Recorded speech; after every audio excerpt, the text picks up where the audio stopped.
రాగం ఏడ్చినట్టు వస్తుంది. ఏడ్చేది ఏమైందక్క? నీ బిడ్డ నా తలపగలు కొట్టింది చందు. నా బిడ్డనా?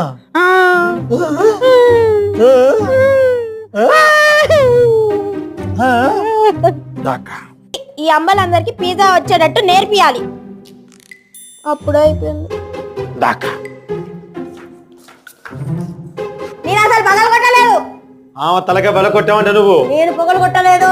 మా అక్కని దేవతలా చూసుకోవాలి. మా అక్క దేవత అని చెప్పాను నీకు. అందుకే దేవుడు కొట్టాల్సిన కొబ్బరికాయ తెచ్చి ఆ తల మీద కొట్టాను.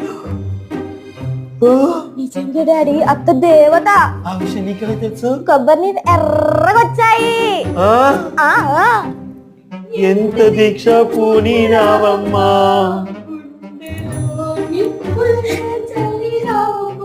జగదేవత అక్క అక్క